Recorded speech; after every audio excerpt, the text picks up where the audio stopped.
Bismillahirrahmanirrahim. Assalamualaikum warahmatullahi wabarakatuh. Innal hamdalillah nahmaduhu wa nasta'inu bihi wa nastaghfiruhu wa nastahdihi. Na'udzu billahi ta'ala min shururi anfusina wa sayyiati a'malina.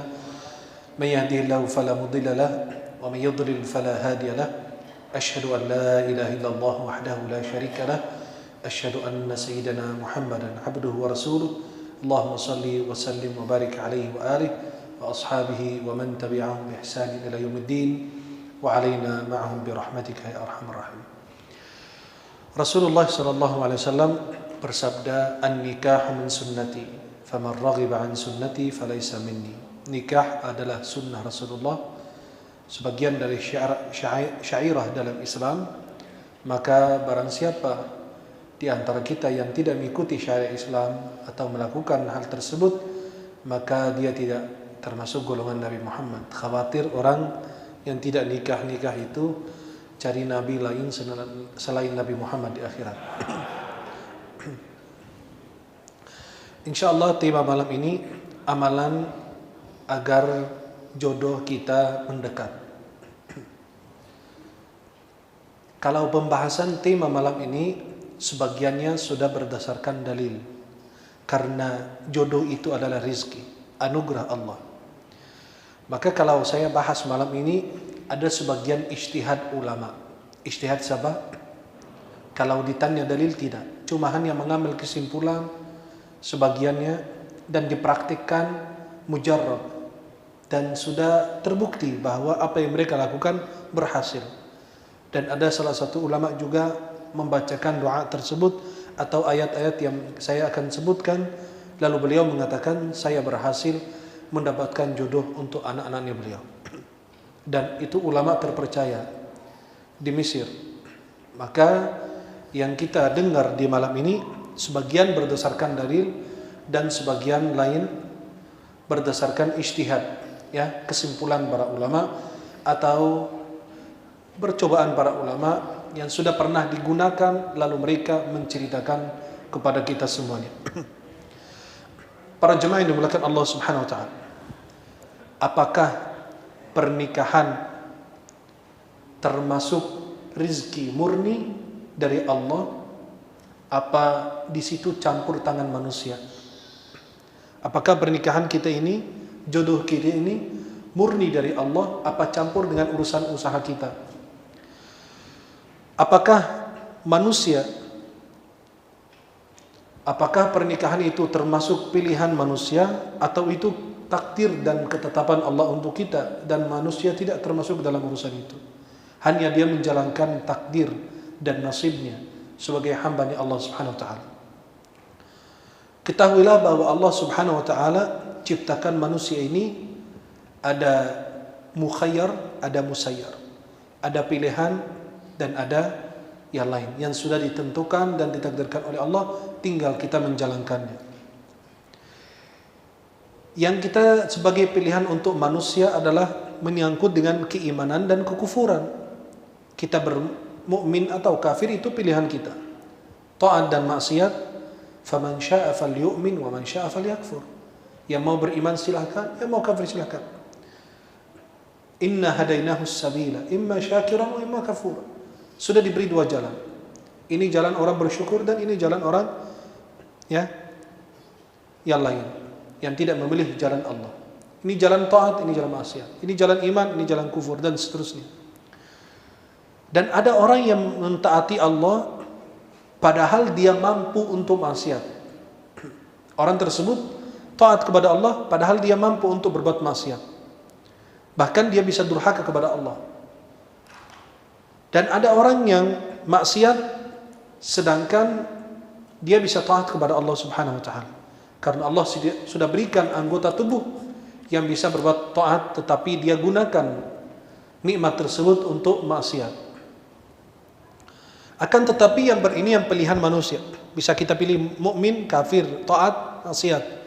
Yang berkaitan dengan urusan pribadi kita, seperti lahirnya kita, wafatnya kita, rezeki kita, keluarga kita, penyakit, musibah yang kita hadapi dan kita alami, inilah adalah ketetapan Allah. Tidak campur tangan manusia di situ. Saya lahirnya di sini, di Jakarta, ada yang lahirnya di Jawa, ada yang lahirnya di Bekasi, ada yang lahirnya di mana, ada yang lahirnya di luar negeri. Itu ketetapan Allah. Sudah ditakdirkan di mana dia pun lahir. Orang tuanya siapa, dia sudah diatur oleh Allah. Akan tetapi ini adalah takdir Allah yang sudah tertulis, ketetapan Allah. Ya, sebelum Allah ciptakan langit dan bumi, sudah ditakdirkan oleh Allah itu, dan tidak akan bisa dirubah oleh manusia. Saya lahir di mana nggak bisa dirubah, itu sudah ketetapan Allah. Dan pernikahan adalah rizki dari Allah, seperti harta, anak, dan tumbuhan, dan ilmu, dan anugerah yang Allah berikan. Ini suaranya bagus, ini punya kemampuan, ini punya kekuatan, kan semua dari Allah Subhanahu wa ta'ala. Dan ini semua karena kehendak dan takdir Allah Subhanahu wa ta'ala. Ada siapa yang diberi oleh Allah Subhanahu wa ta'ala, sebagian orang, ada siapa yang dihalangi, yang ditahan, tidak dikasih. Ada yang diberi, ada yang tidak diberi. Kalau Allah memberi berarti karena hikmahnya Allah. Ada yang tidak diberi karena juga hikmahnya Allah. Ada yang diberi anak, hikmahnya Allah. Ada yang tidak diberi, kan takdir Allah di situ. Tidak campur tangan manusia. Dan kita yakin bahwa di balik itu pasti ada cintanya Allah dan hikmahnya Allah Subhanahu wa ta'ala. Dan harus meyakini bahwa dunia adalah tempat kita sering mendapatkan ujian dan ibtila, musibah. Laqad khalaqnal insana fi kabad. Sungguh kami telah ciptakan manusia dalam susah payah. Maka tidak akan ada pilihan. Kita kalau merasakan kesenangan terus, itu di surga, bukan di dunia. Dan kalau Allah memberi, alhamdulillah atas pemberiannya. Kalau Allah menahan, tidak memberi, pasti itu ada hikmahnya Allah, dan kita merasakan itu yang terbaik untuk kita. Ada sebagian mengatakan, akan tetapi Allah, ini kan pernikahan itu rizki, sudah ditakdirkan. Tapi Allah menyuruh kita untuk berusaha, untuk berusaha mencari sebab-sebab rezeki, sebab-sebab yang mendatangkan keberkahan, rezeki, uang, harta, keluarga, dan seterusnya. Betul, dan di antara sebab-sebabnya berikut ini yang sudah dijelaskan oleh para ulama. Yang pertama, luruskan niat kita dan perhatikan tujuan daripada pernikahan kita. Ada yang menikah bukan karena ingin menyempurnakan agama, tapi ingin mengatakan kepada temannya yang suka ngeledekin dia, alhamdulillah, saya bukan jomblo lagi, tetapi saya mantan jomblo. Ada yang begitu karena ngeledekin sama teman-temannya, lalu dia berusaha untuk menikah, bukan untuk menyempurnakan agama, tetapi dia untuk tidak dibully lagi, tidak diinin lagi. Maka harus kita luruskan niat kita dan jujur dalam tujuan kita, agar Allah sempurnakan nikmatnya kepada kita dan Allah anugerahkan kepada kita suami atau istri yang soleh dan soleh. Tujuan kita adalah pernikahan, menjaga kehormatan kita dan menjaga pasangan kita agar menjauhi dari fitnah dan agar punya keturunan soleh dan solehah. Dan kita ingin mempunyai rumah tangga yang didirikan atas apa? Sakinah wa mawaddah wa rahmah.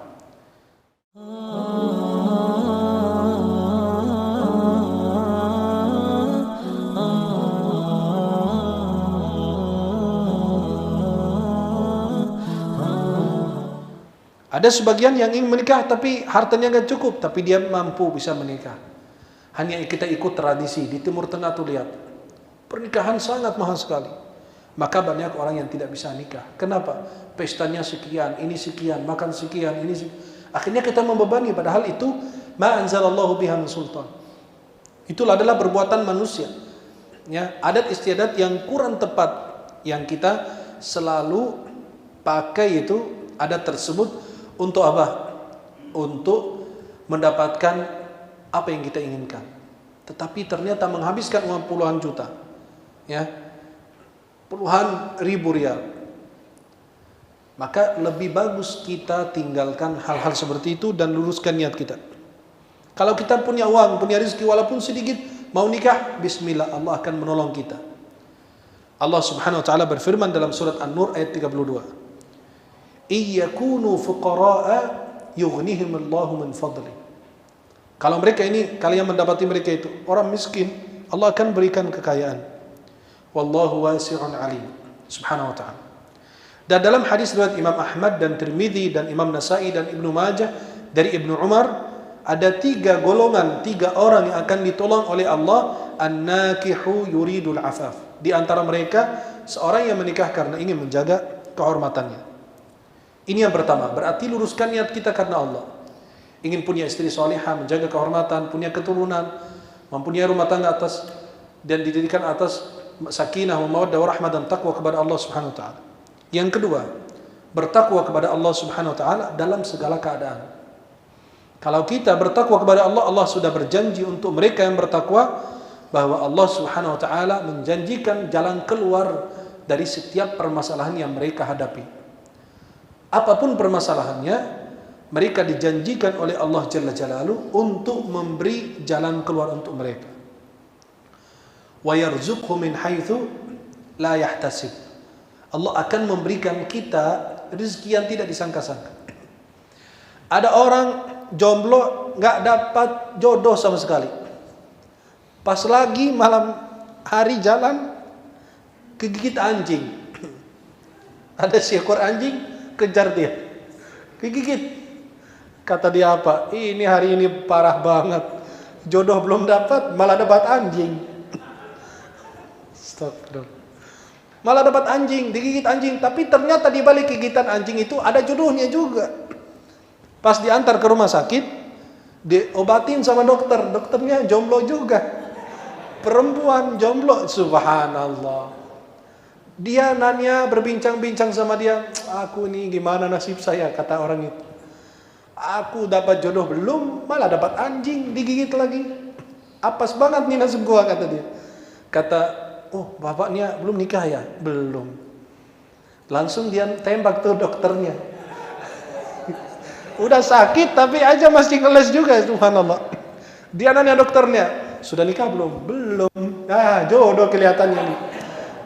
Maka jangan kira itu buruk. Ternyata dia digigit anjing, malah dia bersyukur. Ya Allah, kalau bisa setiap hari digigit anjing. Ya, subhanallah. Maka jangan kira itu buruk. Kalau kita bertakwa kepada Allah, bisa terjadi musibah yang menurut penilaian kita. Ya, maka kalau kalian keluar dari masjid cari anjing digigit nanti. Ya, yang belum menikah ini keluar masjid cari apa? Cari anjing. Ya? Cari anjing digigit, nanti dibawa ke rumah sakit. Insya Allah ketemu laki semua di sana. Maka kalau kita bertakwa, saya yakin Allah akan kasih jalan keluar. Banyak orang punya hutang besar, tapi karena bertakwa, meluruskan niat, Allah mudahkan urusannya. Kemudian yang ketiga, berbanyak doa dan mencari waktu-waktu mustajab doa. Bukan sekedar berdoa, tetapi ditambahkan dengan apa? Mencari waktu mustajab doa. Berbanyak doa dan jangan terburu-buru atau tergesa-gesa dalam doanya. Rasulullah bersabda dalam hadis riwayat Bukhari Muslim dari Abu Hurairah, ada seorang hamba, Nabi SAW mengatakan, yustajabu li ahadikum ma lam ya'jal. Allah kabulkan doa di antara kalian seorang hamba selama dia tidak tergesa-gesa. Yaqulu qad da'awtu rabbi falam yastajib li. Saya berdoa kepada Allah dan doa aku tidak diterima oleh Allah. Dalam riwayat Imam Muslim, la yazalu yustajabu lil 'abdi ma lam yad'u bi ithmin aw qati'ati rahim. Akan Allah terima dan kabulkan doa seorang hamba selama dia tidak berdoa atas keburukan dan atas memutuskan tali silaturahim dan selama dia tidak terburu-buru. Kata sahabat, apa terburu-buru ya Rasulullah? Qala yaqulu qad da'awtu falam ara yastajibu li. Saya berdoa tapi belum dikabulkan juga. Itu kita tergesa-gesa. Ternyata pasti ada waktu yang tepat Allah anugerahkan kita apa yang kita inginkan. Waktu mustajab doa kapan? 1. Malam Lailatul Qadar, 10 hari akhir Ramadan. Yang kedua, jauful lail, waktu sahar, di waktu sahar. Ya, waktu sahar itu waktunya mustajab doa. Dan selepas salat fardu, ulama masih berbeda pendapat. Ada yang bilang sebelum salam doa mustajab, ada yang bilang selepas salam ada doa mustajab. Dan di antara azan dan iqamah, ad-du'a'u la yuraddu bainal adzan wal iqamah. Doa tidak akan ditolak di antara azan dan iqamah. Dipanggil untuk salat 5 waktu, salat fardu, doa ketika doa salat subuh, ketika azan salat subuh, azan salat zuhur, asar, maghrib, isya. Ketika azan salat 5 waktu ada doa mustajab. Kemudian doa ketika turunnya hujan. Dan pada hari Jumat ada 1 jam yang Allah kabulkan doa kita. Kapan? Ulama berbeda pendapat. Ada yang bilang ketika khatib mau naik mimbar, ada yang bilang di antara 2 khutbah, ada yang bilang selesai, ada yang bilang 1 jam sebelum asar. Itu kan jadi khilaf. Maka jadikan hari Jumat itu untuk berdoa. Ya. Kemudian kata ulama berdasarkan dalil doa mustajab ketika minum air zam-zam. Ya, ma'u zamzam lima syuribala. Ada yang berdoa karena penyakit apa, hilang langsung. Kemudian berdoa dalam sujud. Itu mustajab doa. Aqrabu ma yakunu al-'abdu min rabbihi wa sajid fakthuru min ad-du'a.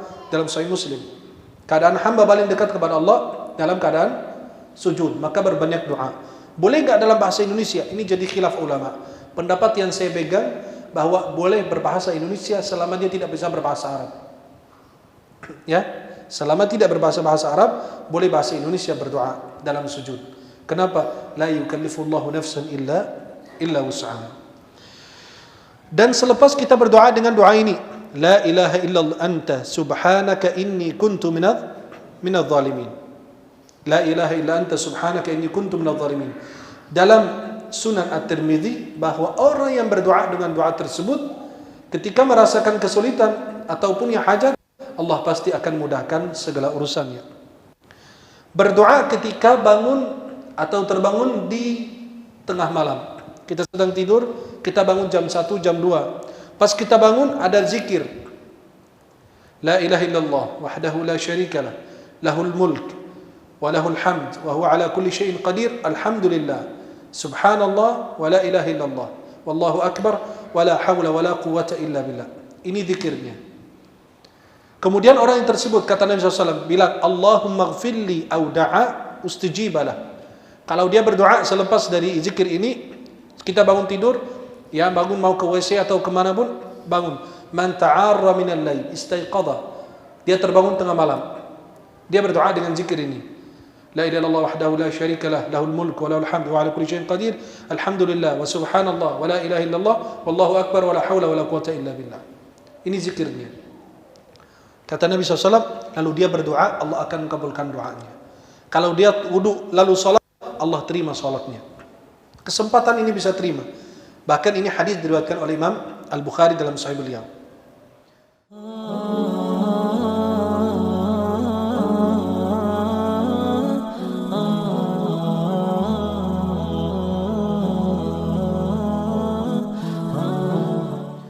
Yang keempat adalah berbanyak istighfar. Istighfar itu adalah salah satu sebab rezeki. Kita mendapatkan istri, mendapatkan keturunan. Sebelum mendapatkan keturunan, pasti Allah anugerahkan kepada kita jodoh. Maka ulama berdalil dengan firman Allah, surat Nuh ayat 10 sampai 12, faqultu astaghfiru rabbakum innahu kana ghaffara yursilis samaa 'alaikum midrara wa yumdidukum bi amwalin wa banin wa yaj'al lakum jannatin wa yaj'al lakum anhara. Dan diriwayatkan dari Abu Daud dan Ibnu Abbas, dan ini hadis sebagian ulama mendhaifkannya, mengatakan ini hadis lemah. Seperti Imam Baghawi, Imam Munziri, dan Imam Manawi, dan sebagian ulama mensahihkannya. Tetapi artinya sahih. Tapi kita bicara dari segi sanadnya. Sebagian bilang dhaif, lemah, sebagian bilang sahih. Wallahu a'lam bishawab. Rasulullah mengatakan, tidak ada hamba Allah yang senantiasa beristighfar kepada Allah kecuali Allah akan kasih jalan keluar dari setiap permasalahan yang dia hadapi. Bahkan Allah anugerahkan kepadanya rizki dari mana dia tidak sangka-sangka itu rizki. Dari pintu mana Allah kasih subhanahu wa ta'ala. Kemudian para jemaah yang dimuliakan Allah Subhanahu wa taala.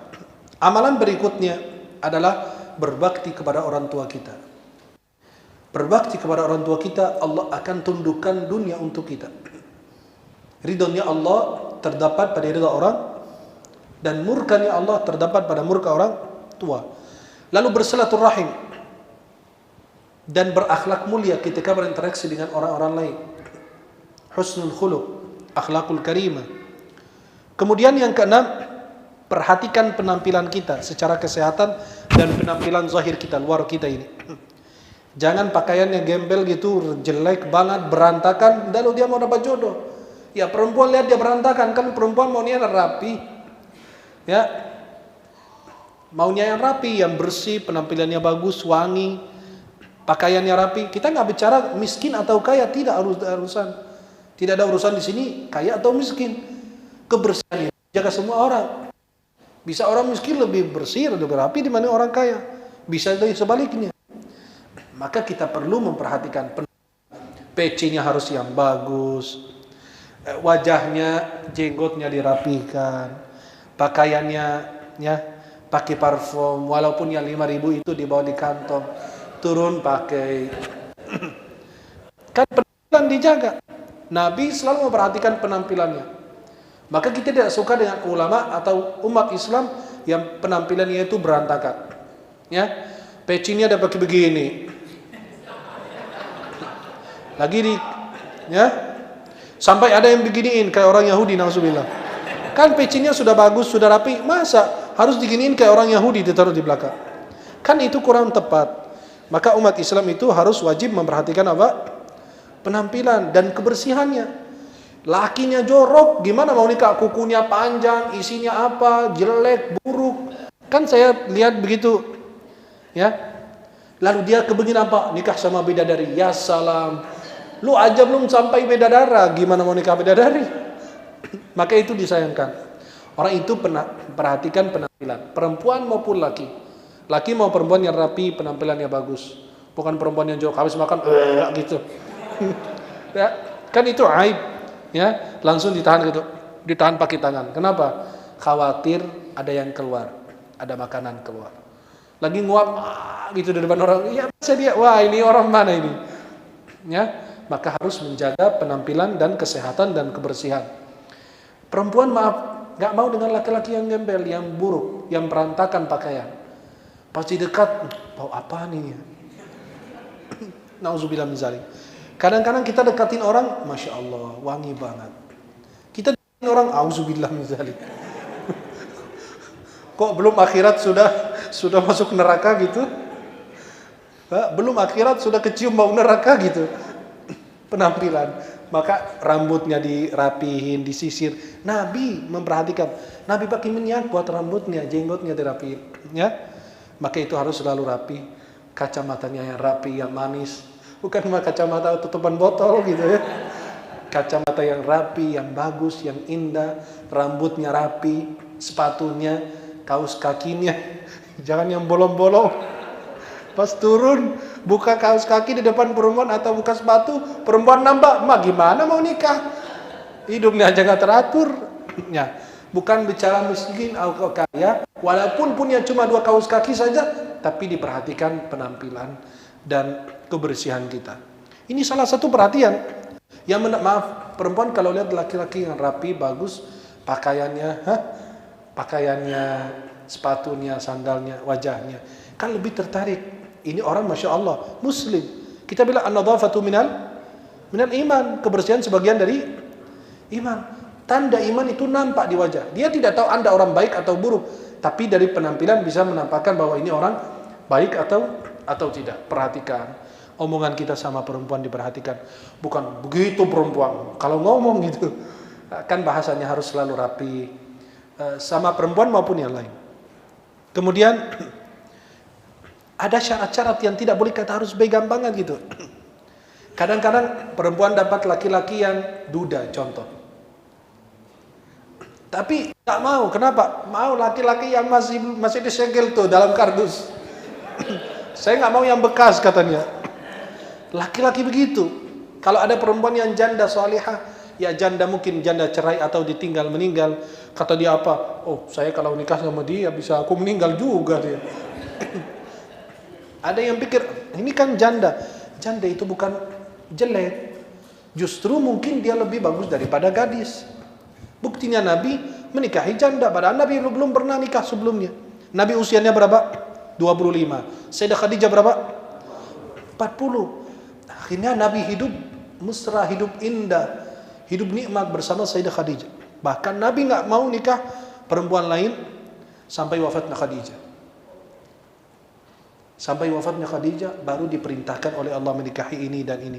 Menikah dengan Hafsah binti Umar, Sayyidah Hafsah radhiyallahu anha. Anaknya Sayyidina Umar bin Khattab. Kenapa menguatkan hubungan beliau dengan Sayyidina Umar? Disuruh menikahi Sayyidah Aisyah agar menguatkan hubungan dengan Sayyidina Abu Bakar Siddiq radhiyallahu anhu. Dan coba itulah, ya perhatikan. Ada syarat-syarat yang tidak perlu kita harus ini banget gitu.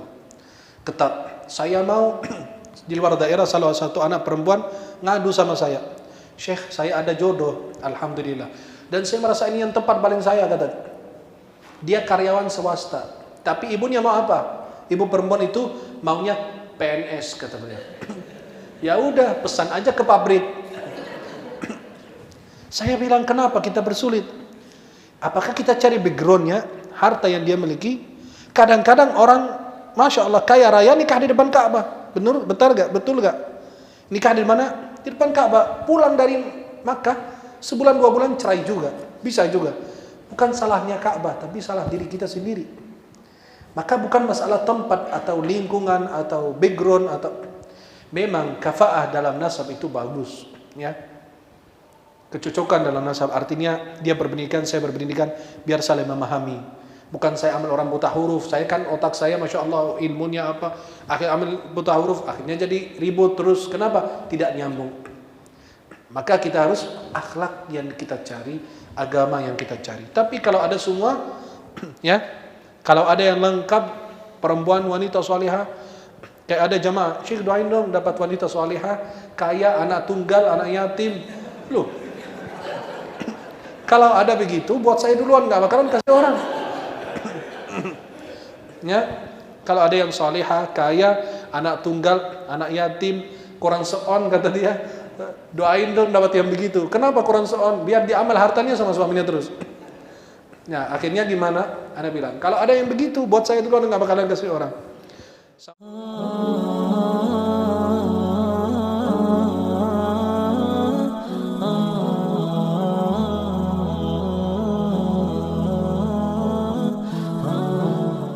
Sampai ada orang mimpi lihat perempuan yang ingin dinikahi, dia istikharah. Dia istikharah tuh perempuan. Ternyata dia nampak perempuan itu dalam mimpi pendek dan hitam. Dia cerita sama ulama, ya Syekh, ana lihat perempuan yang saya mau nikahi itu pendek dan hitam. Kata Syekh, ini apa? Segera dinikahin tuh perempuan. Kenapa? Hitamnya perempuan itu berarti menampakkan kekayaannya, kaya. Pendek itu artinya pendek umur. Habis kamu nikah dia meninggal. Alhamdulillah. Ya, astagfirullah. Kan dia mimpi, dia udah istikharah. Perempuan ada 2 pilihan. Ternyata dia mimpi si A itu. Tapi dia mimpi perempuan itu nampak di mimpinya apa? Pendek dan hitam. Pas nanya ulama, kata ulamanya, hitamnya itu berarti itu padahal dia hitam. Itu artinya kekayaannya, kaya raya. Ya, dan pendek itu artinya pendek umur. Kamu segera nikahin. Habis nikah dia meninggal, lo insya Allah dapat warisan besar. Itu rezeki yang mencari kita. Ya, maka kalau anda mimpi perempuan pendek hitam, mudah-mudahan insya Allah jadi jodoh kita. Amin.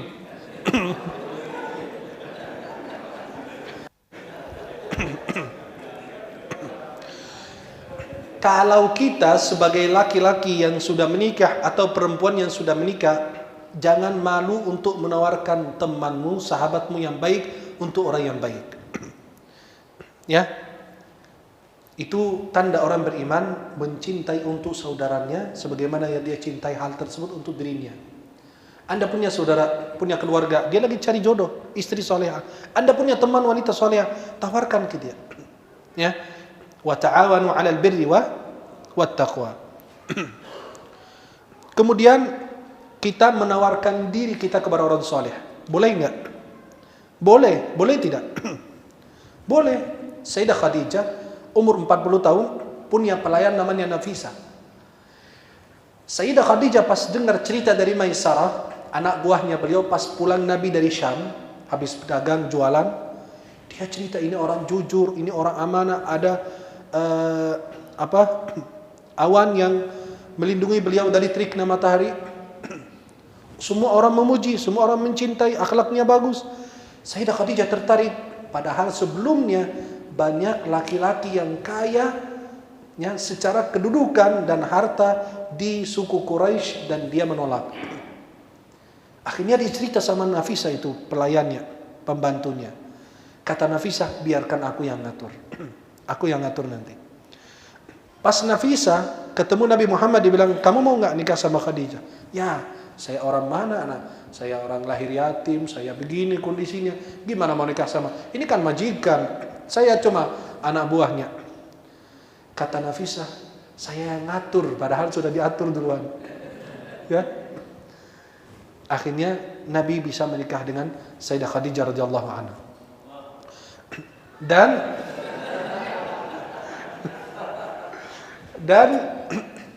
kalau kita mau menawarkan diri kita kepada orang soleh, itu tidak perlu malu. Ya. Sebagaimana dilakukan oleh anaknya Syuaib. Sampai Syuaib menawarkan anaknya sendiri kepada Nabi Musa. Inni uridu an unkihaka ihda ibnatayya hataini ala an ta'jurani 8 hijaj. Surat Al-Qasas. Dia menawarkan karena dia lihat, ya abati ista'jirhu inna khayra man ista'jarta al-qawiyul amin. Ketika Nabi Musa menolong mereka untuk memberi minum kepada binatang mereka, atau kambing atau domba, lalu ternyata itu Nabi Musa, oh ini laki-laki kuat, hebat, amanah. Inna khayra man ista'jarta al-qawiyul amin. Maka Nabi Musa sesudah bantu mereka, thumma tawalla ila dhil. Dia cari tempat, dia ya berteduh di situ. Akhirnya dia berdoa, Rabbi inni lima anzalta ilayya min khairin faqir. Ya Allah, seperti ini bahasanya. Kalau bahasa kita ini saat ini, ya Allah, nikmatmu banyak kepadaku, tetapi aku masih fakir. Ya, masih fakir apa? Belum ada pasangan. Ya, saya masih ada kekurangan juga. Walaupun nikmatmu banyak kepadaku, tetapi masih banyak kekurangan. Kemudian para jemaah yang dimuliakan Allah, sedekah sir. Sedekah yang kita kerjakan di dalam sir, dirahasiakan, itu lebih bagus. Ya. Maka sedekah itu diam-diam bersedekah. Oh, malam Jumat, malam Sabtu, malam apa? Bersedekah kepada anak yatim. Anak yatim di bawah usia 10 tahun. Jangan sudah kumisan masih disebut anak yatim. Semua orang ngaku anak yatim. Anak yatim itu la yutma ba'da. Disebut yatim sesudah dia balik. Manusia menurut syariat Islam, man faqada abuhu qabla al-bulugh, yang kehilangan ayahnya sebelum dia balik. Yatim dari manusia yang kehilangan ayahnya. Yatim dari hewan atau binatang yang kehilangan ibunya. Makanya dari manusia yang kehilangan ayahnya sebelum dia balik. Maka itu sedekah itu membantu kita untuk bisa mendapatkan jodoh kita. Kemudian kita bersabar. Pasti di balik sabar itu ada nikmat Allah. Innama yuwaffas sabiruna ajrahum bighairi hisab. Orang yang bersabar diberi pahala balasan oleh Allah tanpa batas. Sampai Allah berfirman, ya ayyuhalladzina amanu ista'inu bis-sabri was-shalah. Minta pertolongan Allah melalui apa? Salat dan sabar. Maka kita bersabar terus. Dan pasti, dan kita tidak putus asa. Allah berfirman di dalam surat Yusuf, ya baniya idhabu fatahassasu min Yusuf wa akhi. Wahai anakku, pergilah mencari berita tentang Yusuf dan saudaranya yang bernama Bunyamin. Wala tayasu min rauhillah, jangan kalian putus asa rahmat Allah. Innahu la yai'as min rauhillahi illa al-qaumul kafir. Yang putus asa dalam doanya, harapannya kepada Allah hanya orang kafir. Kemudian amalan berikutnya, jaga zikir pagi dan petang. Adhkarus sabahi wal masa. Dijaga. Karena pada hari itu pasti kita mendapatkan iman. Ada kitab yang sudah diterjemahkan bahasa Indonesia, kitab itu isinya zikir dan doa. Dan dalamnya juga ada zikir pagi dan petang. Namanya Hisnul Muslim. Bahkan ada potongan sekarang dijual gitu, zikir pagi dan petang, kecil. Itu karangan Dr. Sa'id bin Ali bin Wafi al-Qahtani. Beli kitab itu, baca. Jaga zikir pagi dan petang itu. Itu akan memudahkan kita bisa mendapatkan jodoh. Dan membaca surat Al-Baqarah. Al-Baqarah itu mengusir syaitan. Mengusir apa? Syaitan. Karena khawatir ada yang buat sesuatu buat kita. Jodoh itu bisa takdir, bisa karena ada yang buat sihir buat kita, maka kita mengusirnya, mengobati diri kita dengan surat Al-Baqarah. Nabi dalam Sahih Muslim dari Abu Hurairah, la taj'alu buyutakum maqabir. Jangan jadikan rumah kalian seperti kuburan. Inna syaitana yafirru aw yanfuru, dalam riwayat lain. Minal bait alladhi tuqra fi surat Al-Baqarah. Syaitan lari dari rumah yang dibaca di dalamnya surat Al-Baqarah. Dalam Sahih Muslim, akhduha barakah. Membaca dan mengambil surat Al-Baqarah ini keberkahan. Wa tarkuha hasrah, meninggalkannya adalah sebuah penyesalan, kerugian. Wala tastati'uha al-batal ay as-sahar. Si dukun itu tidak bisa mampu mengalahkan orang-orang yang rajin baca surat Al-Baqarah 286 ayat, hampir 2,5 juz. Kemudian jagalah doa berikut ini. Doa ini adalah doa untuk orang yang merasakan kesusahan dan kesulitan. InsyaAllah doanya ini sebagian ada di dalam kitab Hisnul Muslim. Dalam kitab apa? Hisnul Muslim. Doa di antaranya, Allahumma abduka wa ibnu abdika wa ibnu amatika nasiyati biyadik madin fiyya hukmuka adlun fiyya qada'uka as'aluka bikulli ismin huwa lak sammayta bihi nafsak aw anzaltahu fi kitabik aw 'allamtahu ahadan min khalqik aw ista'tharta bihi fi 'ilmi al-ghaib 'indak an taj'ala al-Qur'ana al-'azima rabi'a qalbi wa nura sadri wa jalaa'a huzni wa dhahaba hammi. Hadis riwayat Imam Ahmad dari sahabat Abdullah bin Mas'ud.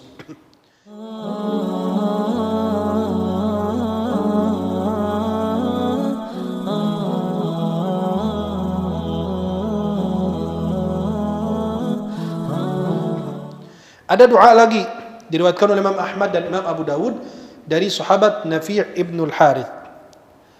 Allahumma rahmataka arju, Allahumma rahmataka arju, fala takilni ila nafsi tarfata 'ain wa aslih li sya'ni kullah la ilaha illa ant. Ada zikir lagi, hadis riwayat Bukhari dan Muslim dari Ibnu Abbas, la ilaha illallahul azimul halim. Ini zikir orang yang merasakan kesusahan. Tidak ada kesusahan melebihi dari Anda jadi jomblo seumur hidup. Itu kesusahan yang sebenarnya. Ya, lahir sendiri, hidup sendiri, makan sendiri, sendiri, mati sendiri. Masa mati berjamaah? Mati sendiri ya. La ilaha illallahul azimul halim. La ilaha illallah Rabbus samawati wal ard wa Rabbul arshil azim. Atau ada zikir lagi riwayat Abu Dawud dan Ibnu Majah dari Asma bint Amis. Allahu Rabbi la usyriku bihi syai'a. Ada zikir lagi riwayat Imam Ahmad dan Imam Tirmizi dari Sa'ad radhiyallahu an, la ilaha illa anta subhanaka inni kuntu minadh dhalimin. Ini ada dalam surat Al-Anbiya juga. Dan ada hadis Nabi, barang siapa berdoa dengan doa ini, insyaallah Allah akan berikan jalan keluar dari setiap permasalahan yang dihadapi. Zikir berikut ini pernah disampaikan oleh Syekh, salah satu ulama Azhar, beliau sudah wafat, almarhum, namanya Syekh Farhat Al-Munji. Ya, namanya apa? Syekh Farhat Al-Munji. Beliau pernah sampaikan di salah satu stasiun televisi waktu saya masih berada di Mesir. Bahkan itu banyak perempuan yang membaca zikir ini dan alhamdulillah berhasil dikaruniakan suami yang soleh, atau laki-laki yang baca mendapatkan istri yang solehah. Maka zikir ini itu dari salah satu orang soleh yang menginap di salah satu rumah salah satu orang. Orang itu yang punya rumah, tuan rumah merasakan kegelisahan karena banyak anaknya yang belum menikah. Akhirnya pas cerita sama orang soleh tersebut, diajarkan zikir ini, baca zikir ini. Dia punya 7 anak perempuan. Nggak lewat 1 tahun mereka sudah menikah, punya pasangan. 7-7-nya dalam waktu 1 tahun. Tetapi ini semua ijtihad, dinukul oleh para ulama. Dari Syekh Farhat Al-Munji, juga di dalam buku fatwa beliau. Zikirnya apa? Allahumma inni as'aluka bi anni ashhadu annaka anta alladhi la ilaha illa anta al-ahadus samad alladhi lam yalid wa lam yulad wa lam yakul lahu kufuwan ahad iqdi hajati anis wahdati farrij kurbati ij'al li rafiqan salihan kay nusabbihuka kathiran wa nadhkuruka kathira fa anta bi basira يا مجيب المضطر إذا دعاك أحلل عقدتي آمن روعتي يا إلهي من ألجأ إليه إذا لم ألجأ إلى الركن الشديد الذي إذا دعي أجاب هب لي من لدنك زوجا صالحا أو زوجة صالحة زوجا صالحا kalau dia perempuan أو زوجة صالحة اجعل بيننا المودة والرحمة والسكن فأنت على كل شيء قدير يا من قلت للشيء كن فيكون ربنا آتنا في الدنيا حسنة وفي الآخرة حسنة وقنا عذاب النار وصل اللهم على سيدنا محمد وعلى آله وصحبه وسلم. Ini salah satu zikir yang diajarkan beliau kepada orang-orang yang belum mendapatkan jodoh. Kemudian ada zikir lagi. Ada salah satu ulama Mesir, beliau lulusan Al-Azhar, beliau sudah wafat. Namanya Syekh Abdul Hamid Kishk, salah satu ulama di Mesir terkenal. Beliau mengatakan, ini zikir dari salah satu orang saleh, bukan dari Nabi. Salah satu orang saleh mengatakan, di malam Jumat baca surat Alam Nashrah Laka. Di malam baca surat Alam Nashrah Laka Sadrak 314 kali. Berapa kali? Kan mau cari jodoh, harus capek, harus susah payah mencari jodoh. Untung anak nggak bilang 3000, baru 314. Dengan jumlah, kenapa 314 kata syekhnya? Ini jumlah para sahabat yang ikut perang Badar. Dan Allah, ini perang pertama Islam, dan Allah memberikan pertolongan bagi mereka. Kata beliau apa? Ini dibaca 314 kali surat Alam Nashrah Laka Sadrak di malam hari Jumat. Dan setiap kali baca surat tersebut, berdoa agar Allah anugerahkan kepada diri Anda istri salihah atau suami yang saleh. Atau dengan doa ini yang dianjurkan banyak ulama, itu zikir yang ada dalam doa dalam surat Al-Qasas dari Nabi Musa alaihissalam. Rabbi inni lima anzalta ilayya min khairin faqir. Rabbi inni lima anzalta ilayya min khairin faqir. Atau ada ulama bilang zikirnya hasbi Allah wa ni'mal wakil. Itu dibaca. Allah akan mencukupkan kita. Allah akan memenuhi permintaan kita. Ketika Nabi Ibrahim dalam kesulitan dan kesusahan, ketika dilempar di api yang dinyalakan oleh orang kafir, beliau berdoa dengan doa ini, hasbunallah wa ni'mal wakil. Kemudian ada Syekh Saleh Al-Maghamisi. Beliau imam Masjid Quba. Beliau menganjurkan orang untuk membaca zikir ini. Hasbunallah sayu'tinallahu min fadlihi wa rasuluh. Kalau yang beliau sampaikan, hasbunallah sayu'tinallahu min fadlihi inna ilallahi raghibun. Dan ini potongan dari ayat di dalam surat At-Taubah ayat 59. Hasbunallahu sayu'tina min fadlihi wa rasuluh. Inna ilallahi raghibun. Atau boleh dengan doa ini, Allahumma la sahla illa ma ja'altahu sahla wa anta taj'alul hazna idza syi'ta sahla. Ini doa ketika orang mengalami kesulitan. agar Allah memudahkan segala urusannya. Inilah yang disampaikan oleh para ulama seputar kalau kita ingin mendapatkan jodoh. Saya yakin ditambah lagi dengan qiyamul lail, salat malam. Khususnya berdoa, bermunajat di sepertiga malam, dan usaha untuk mencari pasangan melalui teman, sahabat, keluarga, siapapun itu dia. Dan jangan banyak menolak, karena tidak ada manusia yang sempurna. Mau cari pasangan yang sempurna, pasti dia ada kekurangan. Karena kita tidak luput dari kesalahan dan khilaf. Maka usahakan diri Anda untuk mencari yang sedikit mudaratnya. Ya, maka tidak ada yang sempurna dari laki maupun dari perempuan.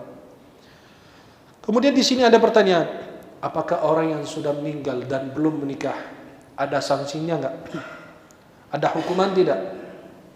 Kata ulama, kalau dia sudah mampu secara jasmani, rauhani, harta semua lengkap, lalu tidak, maka kata ulama minimal dosa.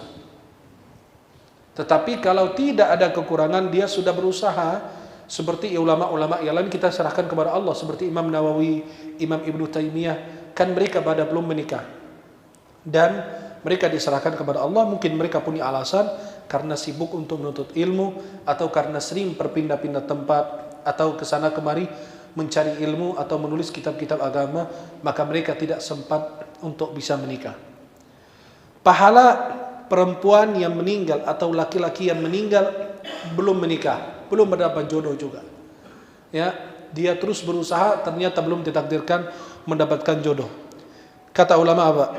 Perempuan apabila dia meninggal dunia atau sudah tua lalu meninggal dunia belum menikah, dia mendapatkan pahala syahid. Mendapatkan pahala apa?